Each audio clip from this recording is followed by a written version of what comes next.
ఇండియాకి పాకిస్తాన్కి మధ్య ఎప్పుడు శాంతియుత ఒప్పందాలు జరగవని ప్రపంచం మొత్తానికి తెలుసు. ప్రపంచంలోనే అతిపెద్ద శత్రువులు ఎవరైనా ఉన్నారంటే అది ఇండియా పాకిస్తాన్ అనే చెప్పాలి. ఆ రెండు దేశాల యొక్క శత్రుత్వానికి ముఖ్య కారణం కాశ్మీర్. మనకి పాకిస్తాన్కి స్వాతంత్రాలు వచ్చిన తర్వాత కాశ్మీర్ కోసం ఇండియా పాకిస్తాన్ 3 సార్లు యుద్ధాలు జరుపుకున్నాయి.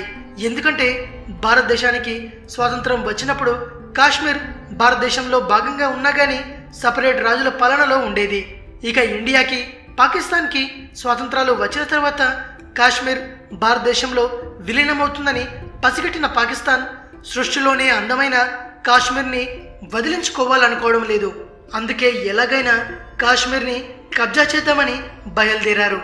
ఈ విషయం తెలుసుకున్న కాశ్మీర్ రాజు ఇండియాని ఆశ్రయించి కాశ్మీర్ని ఇండియాలో కలిపేస్తున్నాను, కాశ్మీర్ని పాకిస్తాన్లో కలపకుండా కాపాడమని ఇండియన్ ఆర్మీని వేడుకున్నాడు.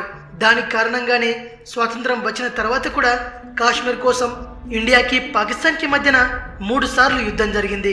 ఆ యుద్ధాలు జరిగినా గానీ పాకిస్తాన్ది ఒకే ఒక్క టార్గెట్, ఎలాగైనా కాశ్మీర్ని దక్కించుకోవాలని. ఏ విధంగా అయినా చివరికి కాశ్మీర్ మాత్రం పాకిస్తాన్లో భాగం అవ్వాలి. అదే పాకిస్తాన్ల యొక్క టార్గెట్. ఒకవేళ ఇండియన్ గవర్నమెంట్ పాకిస్తాన్ గవర్నమెంట్తో శాంతి సమావేశాలు జరిపితే అందులో ఒకవేళ ఇండియా కాశ్మీర్ని పాకిస్తాన్కి కనుక ఇచ్చేస్తే అలా అయితే నిజంగా జరగదు కానీ, ఎందుకంటే కాశ్మీర్ భారతమాత యొక్క మకుడంగా పిలువబడుతుంది. ఇండియన్ గవర్నమెంట్ అలా ఎప్పుడు చేయదు. ఒకవేళ ఇండియా పాకిస్తాన్కు కాశ్మీర్ను ఇచ్చేస్తే దాని యొక్క ప్రభావం భారతదేశం మీద ఏ విధంగా ఉంటుందో ఇప్పుడు తెలుసుకుందాం.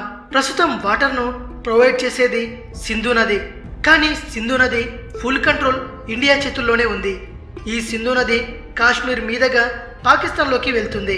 ఒకవేళ కాశ్మీర్ గనక పాకిస్తాన్కు ఇచ్చేస్తే సింధు నది మీద ఉన్న మొత్తం కంట్రోల్ ఇండియా చేతుల్లోంచి జారిపోతుంది. ఇండియా పాకిస్తాన్ మధ్య జరిగిన డీల్లో సింధు నది ప్రభావం ఎక్కువగా ఉంటుంది. ఇండియా కాశ్మీర్ను పాకిస్తాన్కు ఇచ్చేస్తే కాశ్మీర్ నుండి ఇండియాలోకి చొరబడతారు. అలా జరిగితే గనక చైనాకు లాభం జరుగుతుంది.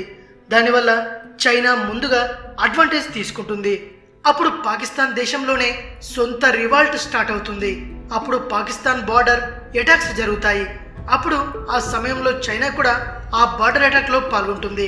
ఒకవేళ కాశ్మీర్ గనక పాకిస్తాన్కు ఇచ్చేస్తే మొదటగా వారి కళ్ళు హిమాలయాల మీద పడతాయి. అప్పుడు కాశ్మీర్లో హిమాలయాలను కూడా పాకిస్తాన్లో కలిపేసుకుందాం అనుకుంటారు.